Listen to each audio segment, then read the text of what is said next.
Hey, so I just want to say happy 4th of July. I think 4th of July is amazing from a progressive point of view because I think progressive Americans should have ownership of the 4th of July too, just my take. And also too, I will continue to make long hair content, but I'm going to branch out and post some other content that I share on my other YouTube channel, California Mountain Art and Life, because I love having long hair.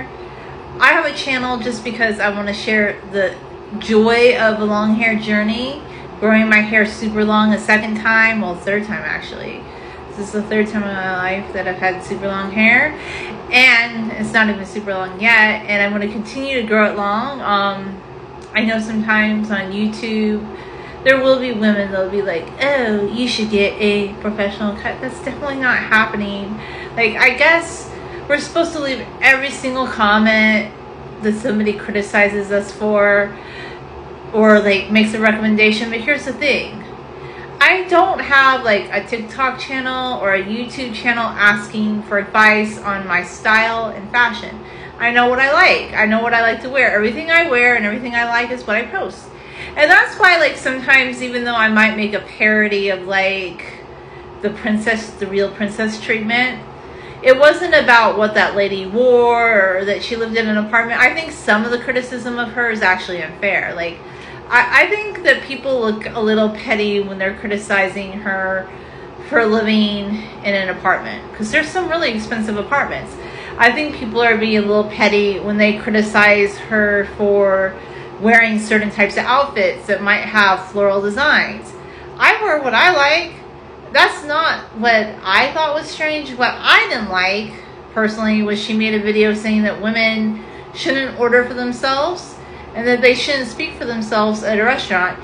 And it just kind of reminded me of an experience I had a couple of years ago where there's this guy in town, and I knew him, and he seemed like an okay guy up until I went on a date with him. And I really didn't want to talk to him like ever again because he insisted on ordering dinner for me. He told me that he knew what I would like more than I would. And right away off the bat, I felt kind of turned off by that. Plus, I'm just kind of a nice person. I like to be agreeable, so I didn't want to argue with him, especially since this was the first like interaction we ever had. Like, he had seen me a few times and he said hi to me and I said hi to him. But after that, I was like, I really know. Like, I don't want to go out with you. Like, if you insist on ordering for me. So, I didn't want to make a stink about it at the restaurant, but I told him there's certain things I don't like to eat.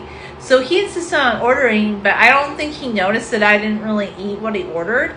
And I definitely talked to the waitress, and I told the waitress, yeah, I don't eat this. But he insisted on just ordering whatever. And then also, it was a really weird experience too, because he told me that he's separated, but he can't get a divorce because he has like a 14-year-old daughter and she's his legacy. And the whole thing was like, yeah, dude, why are you dating? It was weird. Like, I'm not interested in your love life, but I just knew I didn't really want to be a part of it.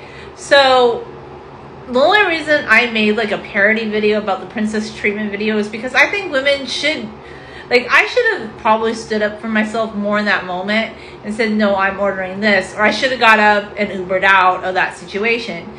After the fact, I've kind of avoided this guy. Like, I've seen him around town, but I pretty much, like, I won't acknowledge him. He's drove by a few times and said hi to me, and I just pretend like I don't see him. Just, I don't know. Because I felt uncomfortable. Like, I told him, like, I texted him after the fact because he invited me to come to his house after that dinner date.